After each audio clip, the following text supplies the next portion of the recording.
Well, well. Tier 10 matchmaking in the morning. Anyhow. Hello to all. Here today in the Tier 10 Research Bureau French cruiser, the Colbert. We're out here today on the map Loop. The mode is Domination, and we're in pure Tier 10 matchmaking, so things should be fun. Well and balanced. Or at least as balanced as this kind of match we can get with two Smolensk and a Colbert on the enemy team, so definitely gonna have our work cut out for us. Anyhow, the Research Bureau Cruiser Colbert. What's up with that? Well, this is a Cold War era cruiser, a post-war cruiser, as you can see from her kind of space-age design and appearance. And it is the French take on an AA cruiser in the post-war era, so that's the same vein of logic as the Smolensk, as well as the Atlanta. So this is a cruiser with destroyer caliber guns. In the case of the Colbert, she has 8 twin 127mm rifles, so that's 16 barrels total, of which she can bring up to 7 to bear at a time. Similar to the Atlanta, she has a kind of wing turret-esque kind of feel, thanks to the staggered turrets forward and rearward. There's a pair forward and a pair rearward, and a kind of paired setup, as well as in addition to the super firing turrets. So French Atlanta is the offering. However, unlike the Atlanta, she doesn't have a radar, and unlike the Flint and Smolensk, she does not have a smokescreen. Instead, she has what most French cruisers you would expect to have, a French speed boost. So this is a French engine boost consumable. It adds 20% to your maximum speed while it's running. In this case, mine runs for 270 seconds thanks to the improved engine boost module that I'm running on my Colbert. Her detection is fairly reasonable even without Concealment Expert. She has 10.8 kilometers of detection.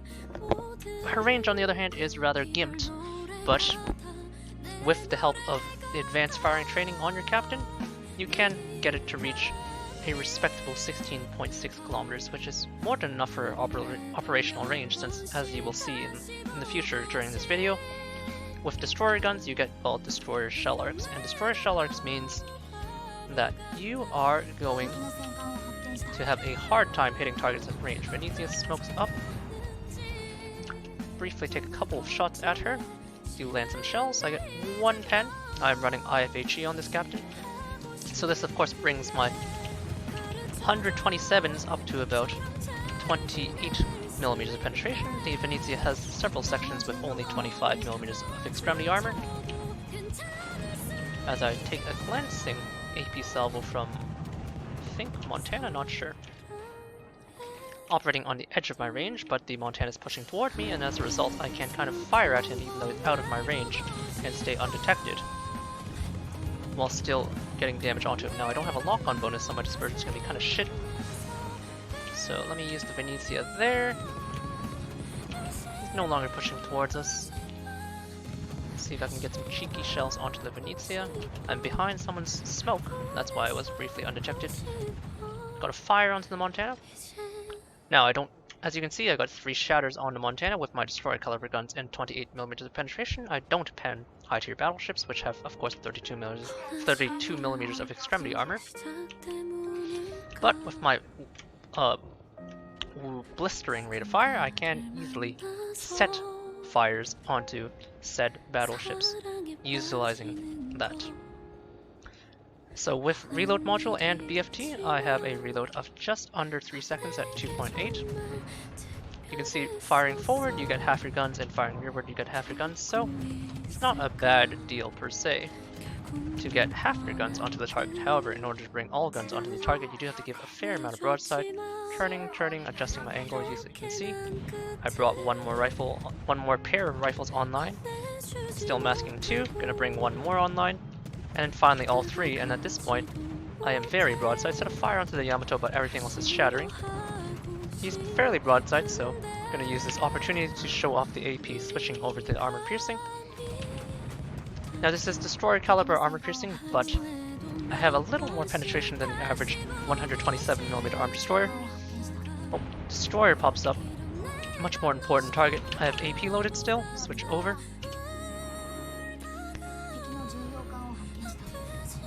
In the distance you can see my AP raining onto the Yamato.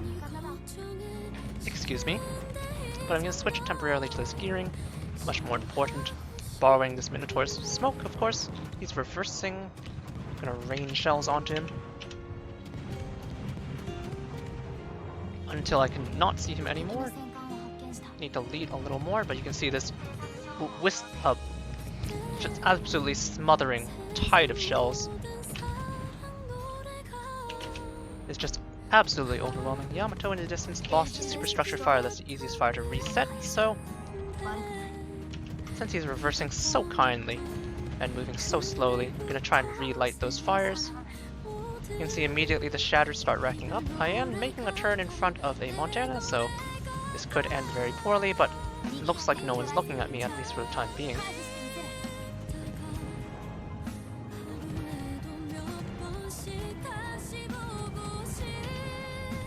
Now I'm targeted by a lot of people, so I'm going to swing my fat butt around.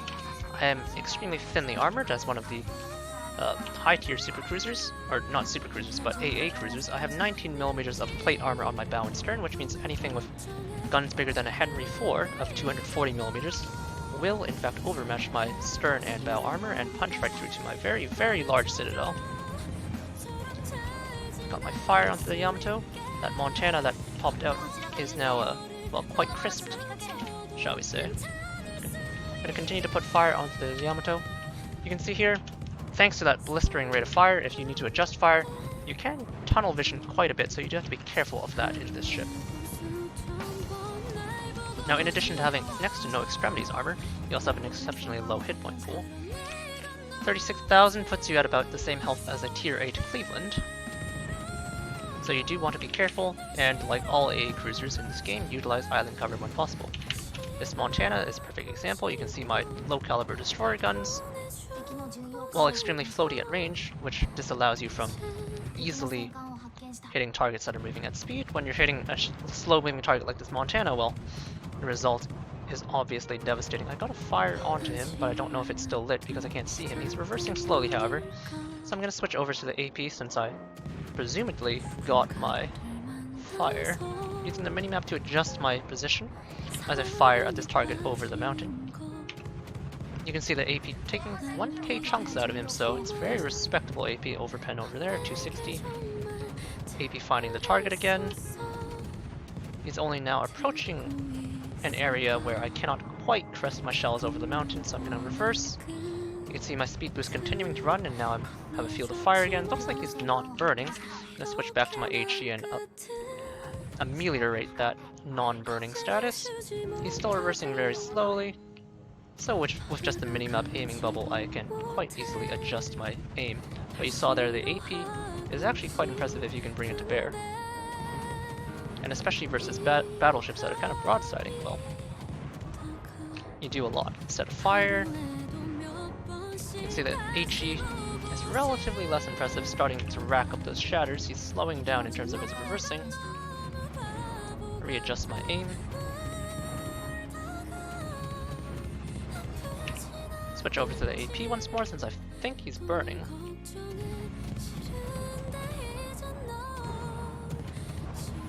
Turning inward, and my fire burns him out. So you can see some pretty cancerous gameplay, especially if you can get a slow-moving target like that Montana. I'm sure he had real fun having that massive shells rain down on him. I have 355 shell hits, and I probably hit maybe a third of my shells. So from cover, very, very easy for me to absolutely devastate battleships. Smolensk in the distance. Now Smolensk, unlike me, has Russian 130s, so still destroyer caliber, but the ballistics of his shell are very different. Much less floaty compared to mine, and much more effective at range. I want to really get close if I were to fight a Smolensk. However, it looks like he's gliding into a wave of torpedoes. He dies. Don't know what's up with that. I don't know why you would sail straight. There's an enemy Colbert kind of somewhat ahead of me, so I'm gonna see if I can approach with my relatively stealthy hull at 10.8, very reasonable, and close the gap. I'm gonna stick to HE, but because we basically pen each other all over. Smolensk in the distance. Again, as I mentioned, not ideal to engage him in such a manner. Kind of give away my position to Colbert. He's about to slide behind cover as well, so give him some fair lead.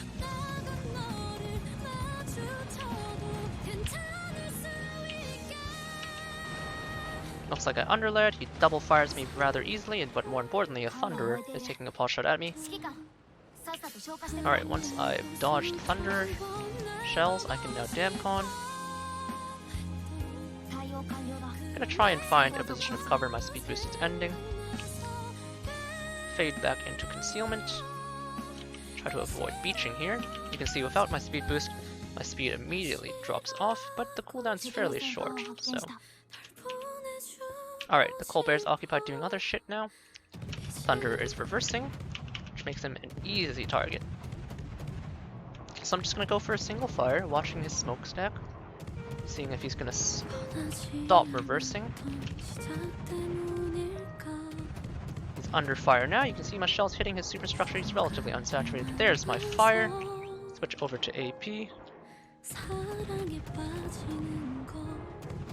He is accelerating from the looks of it. So now this time we can actually see where our shells are landing, unlike with that earlier Montana.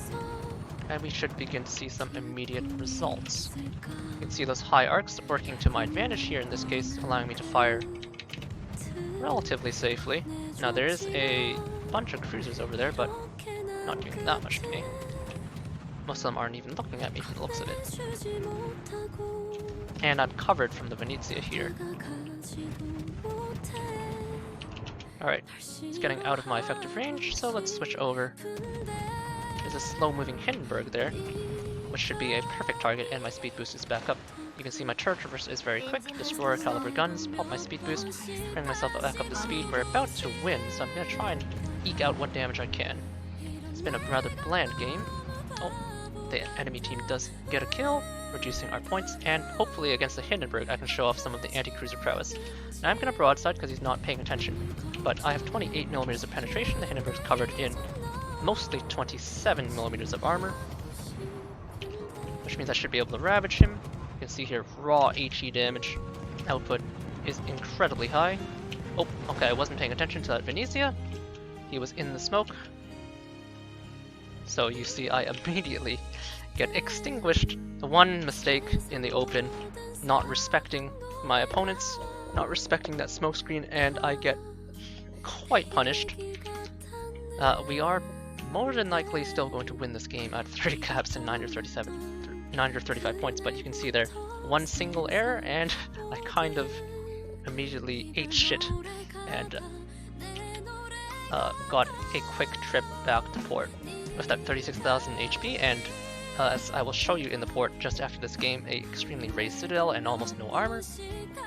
Well, even cruisers can dev strike you in a Venezia with both AP or SAP, her semi-armor piercing, either one with the high alpha. It's easily going to devastate a Colbert. If we go to the detailed report after this match, I'm sure it'll tell me that I died in probably only 7 or 8 shells, which out of the 15 shells that a Venezia can shoot at me is basically nothing. I did die to the follow-up salvo, so I don't know if that was necessarily all the Venezia. World of Warships client chimping out as usual, kind of kicking me out of the match. So we did 135,000 damage, fired 495 shells. However, of the 495, basically half of them were non-penetrating shatters on battleships. We got 1 actual kill and 8 fires, so pretty conservative game, honestly not that impressive. The Colbert can do a lot better. That was worth 1,639 base experience, mostly battleship damage, keep in mind, so that does get reflected in our score. So we got the detailed report. It's actually quite interesting looking at the detailed report here. So, bulk of our damage is in battleship damage, so we'll look at the battleships first. So overall, for the 135, we did 50k fire damage, 20k AP, and then 63k HE. So the Montana, we fired 139 shells into him that contacted, and of those 139 shells, we did 17,000 to him, or just shy of 18,000 to him with HE, and then just shy of 8k with the AP. So we fired a little less than half, and we did a little less than half in terms of AP to HE, so pretty even in terms of shells, and then a good amount of fire damage. Switching over to the Yamato, the bulk of our damage. So compare 139 shells for 225,000, 185 shells for 23,000, so a lot more shells fired here, but a lot less damage. This is of course due to the large sections of 57mm middle deck on the Yamato that absorb more of our HE shells. Proportionately, our AP shells did a lot more damage in this case. Thanks to heavier armor, you can see 33 shells did 10k, 152 shells of HE did 13,000, so kind of showing off how even just a slight increase in areas with thick armor can cause you to deal a lot less damage. In this case, 2 fires did the bulk of our damage. And then that Thunderer, again kind of showing off distant targets, kind of resisting most of our damage. Now if we go to the Hindenburg, on the other hand, we got 50 shells for 11,000, so if you compare, firing 3 times more shells, we did 2,000 more damage to the Yamato, whereas firing on the Hindenburg, basically just instant damage. Gearing of course takes full damage, so 16 shells for 7,000, not atypical. Now if we go to the damage received, you'll see the bulk of our damage came from the Venezia, as I mentioned. 8 shells contacting us did just under 30,000 damage, essentially instantly, so one mistake was instantly punished. So armor layout wise, this is the Colbert. As you can see, she's stubby but very, very tall. She sits very high in the water. At the fore end we have 16mm plates, so this is overmatchable by, it's actually 16 and not 19, so it's overmatchable even by 203mm rifles. So a Des Moines, for example, will eat you alive if he catches you. In the front, the belt armor, on the other hand, is actually substantial. You have 30mm here and then 15mm lower, so you can actually bounce shells of up to 406mm caliber if you angle appropriately, although I wouldn't advise it because any shells that catch you in the 19mm section in this extensive bow or stern, well, they're gonna punish you in the normal 13mm superstructure. Also of note that the turrets are basically unarmored. 10mm armored bases means that even destroyer caliber high explosive can knock them out. Now if I strip away the surface plates, you can see the citadel. Very sizable and very raised above the water in terms of citadel armor. There's an 80mm plate on the side, but the front plate is 38mm, which means that it's easily overmatchable by, well not overmatchable, but easily punched through by any battleship caliber plate. And more importantly, the upper plate of the citadel deck is 10mm in thickness, so even cruiser AP will easily just overmatch that plate and punch right through. So this raised above water citadel, obviously very accessible.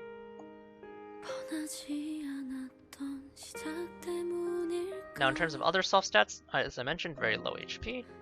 Artillery, very low armor as well, but the rate of fire is phenomenal at 2.8 seconds, and then the alpha damage is 2100. 6% chance of fire per shell is not too great, but if you keep in mind that you're firing usually between 10 to 14 shells at every 3 seconds, the 6% adds up a lot, and I don't even have a full captain build, so eventually with Demolition Expert this will get bumped up to about 8% per shell, and then with flags you can bring it up to 10% per shell, so pretty decent there. And then 2600 AP alpha, now the velocities are pretty low at 808 and 808, but up close the AP shells actually have pretty good alpha and pretty reasonable penetration power, as you saw there against those battleships. Even uppercase mate AP shell damage definitely adds up very quickly. 16km firing range without AFT, or with AFT, sorry, without AFT you get a pretty crippling 13 kilometers, so if you don't have an AFT captain, I would definitely recommend running range module in the interim.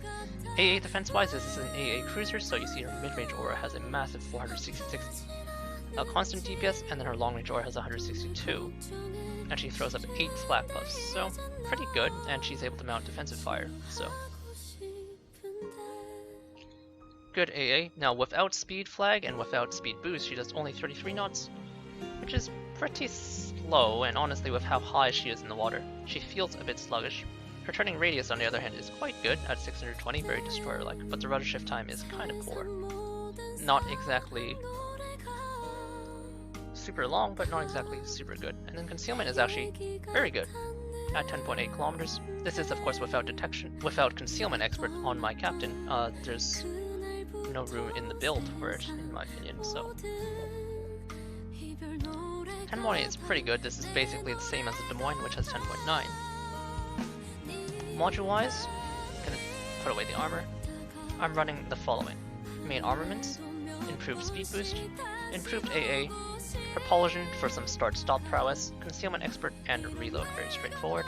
Premium everything, but I prefer defensive fire to hydroacoustic. With that thin 16mm plate, you really don't want to be pushing up that much, so hydroacoustic loses some utility, and you're not going to be parking in smokes too much unless you're diving, in which case you can take hydro. It's relatively useful there, but if you're using island cover also happens to protect you from most torpedoes, so hydro is a bit less useful.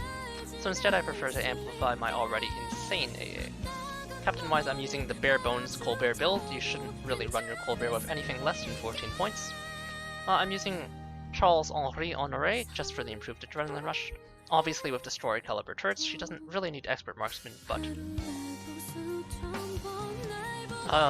if you have a regular captain, that's fine. Just note that I'm using Honoré just for the improved adrenaline rush, which is an extra 5% as opposed to reaching up to 25% maximum for improved reload rather than the typical 20. So priority target, adrenaline rush, BFT, AFT, IFHE, that's the basic build that you should aim for. And then after that you have 5 points to spare. So my recommendation is you take demolition expert, as I was mentioning, to get the shells to 8% fire chance base each. And then this is a very lightly armored cruiser, so it's very, very easy to lose rudder, so I would recommend Last Stand. If you don't want to take Last Stand, then Jack of all trades to reduce the cooldown of your speed boost is my personal recommendation.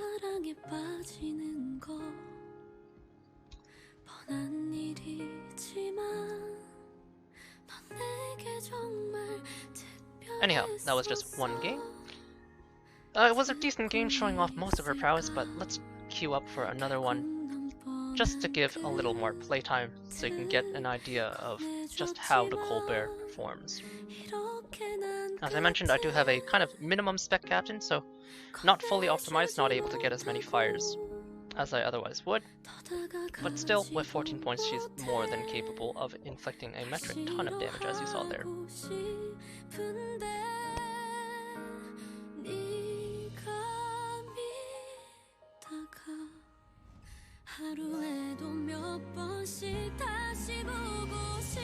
Queuing up into our next match.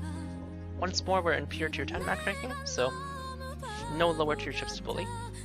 The map is Islands of Ice and the mode is Domination. Bunch of battleships, no supercruisers again, so that's good. When I refer to supercruisers, I'm of course referring to the likes of Stalingrad and Alaska, which can easily overmatch you through that 16mm forward plate. No Henry IV either, so that's good. Islands of Ice can be a tricky map, but I'm spawning above A, which has a convenient island at the top of the cap, so that's where I'm going to head. I want to obviously operate from a position of cover. Now the speed boosts with the module last for 270 seconds, so you can basically use them on cooldown. But because I'm not running Superintendent, I am missing access to that last heal. So you could potentially run Superintendent in the place of Demolition Expert. I think overall though, it's not usually typical that you run through all your heals and speed boosts, so I don't think it's that necessary.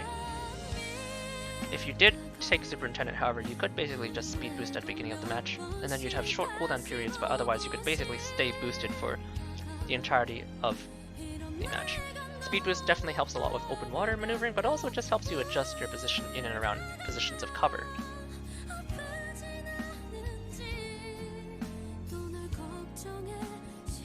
Just gonna get into position. I have a Harugumo above this cap, so not exactly the best scout. The Harugumo is more of a gunboat than anything else, but hopefully I can borrow his smoke and also cover him in any potential DD duels and basically melt down anything that outspots him so that he can have an easier time. Now this island is a bit too high to like actually fire over unless I'm firing basically at a target at my maximum range. But it should provide some basic cover. I expect the enemy destroyer to be basically in there. We don't have any spotting tools here, and our two battleships are... well, one is AFK. That's the Kremlin. And then the Montana is moving forward at what looks like quarter speed, so not exactly the greatest. Harugumo cautiously poking his nose into the cap. Worcester lights up the Shimakaze at B cap. There's another Shimakaze at C cap, which means we have a gearing in our cap. So gearing without legendary module is 5.9 kilometers of detection. With legendary module, he's 5.6. The Harugumo is 6.2 at best, and if he's running a gunboat build, well, it's going to be worse than 6.2, so there's almost no way. So I'm RPF'd, so that tells me that the gearing is closer to me than the Harugumo. So he's actually on this side of the cap.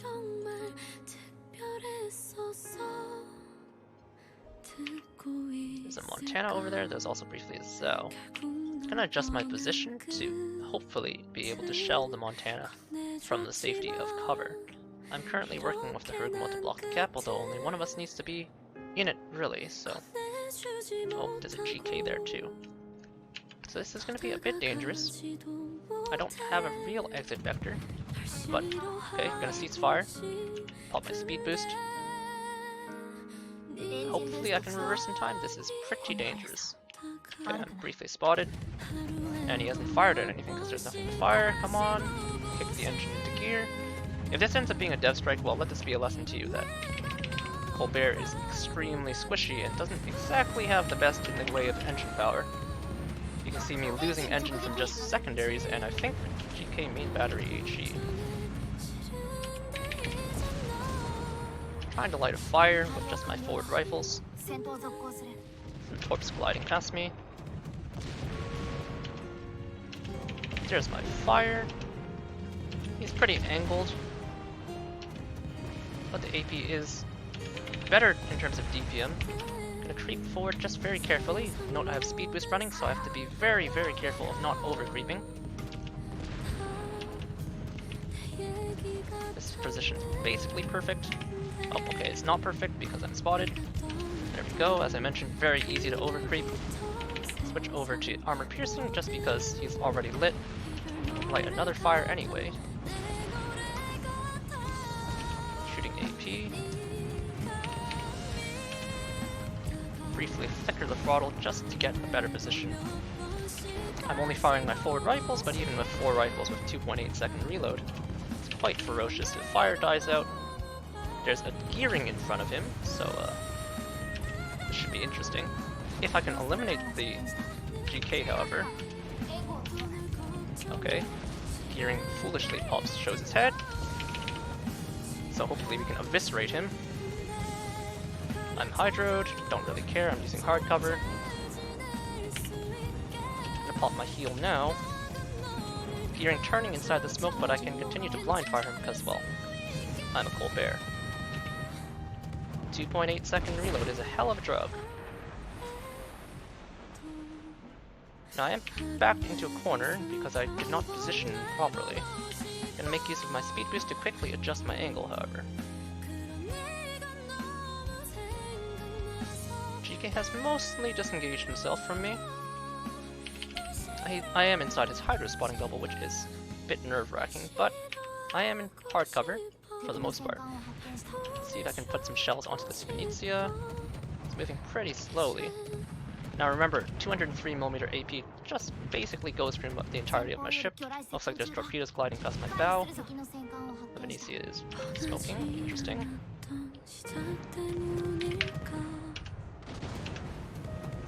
Looks like someone is blind firing my last known position. Then now I'm spotted. Time to accelerate. I'm gonna glide back into hard cover, but we did put a fair amount of damage onto that Venezia, who decided that reversing was a good idea. Can I shoot at this GK? The answer is no, I cannot. You see the shells gliding through, but that's just a visual bug. Kind of in a precarious position, although you can see I've racked up quite a damage total. There's a Smolensk right over here, along with a Montana. I'm gonna try and blind fire the Smolensk based on his last known position. I'm gonna move forward, spotted. Gearing. There's a Zhao over there. Engine broken, on fire, GK in front of me. I'm gonna die very quickly to this guy, by the way. the same. Switch over to AP at this range. Oh, a bit too low. Don't quite have the penetration power. Aim for superstructure then. Okay, you can see that was him punching me in the face for a lot of damage. Taking a lot of further damage from other people, putting AP into superstructure. Would help to have last stand here, but I am gonna get eliminated quite quickly, so trying to hold enemy team over there, but you can see because I'm missing the torpedoes of the Smolensk, it's very easy for someone to push the corner against me, and without sufficient support, well, I guess most of our team is positioned up here, including the Repub very far in the north. Don't know what's up with that, considering everyone against them in that cap is already dead. But anyway, we did end up losing control of A cap due to insufficient support. You can see the enemy has quite a bit more of a force here, but even in this short game, we did manage to rack up quite the total. Not going to torment you guys with extra gameplay there, but as you saw, trying to hold the position as best I can. I probably maybe should have evacuated. It's possible that I could have gotten the RNG Rugmo here to smoke me out of the cap, but pinned as I was trying to put out what damage I could. As you saw there, the destroyer caliber guns are somewhat weak against very thick armor, the GK proving to be very resistant even when I aimed at his upper belt at very close ranges, kind of fully eating and absorbing my AP shells. Not actually sure how this game will turn out, it really kind of depends, but we did strip a lot of the HP off some of these ships here. Although most of my damage, I imagine, is from that GK.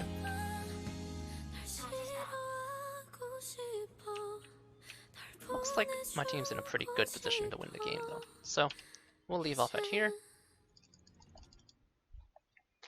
That was just a brief Colbert overview. I'm not exactly the most proficient with this ship, I will gladly admit. Well, thank you for the Twitch drop. But she definitely is a fun one. Does a very interesting job. Now, in terms of costing a metric ton of Research Bureau points, well, she does take a while to accumulate. She is in the Research Bureau for, I believe, 57,000 Research Bureau points. The only other offering is the Ohio, which, well, I guess I'll cover that when I have her.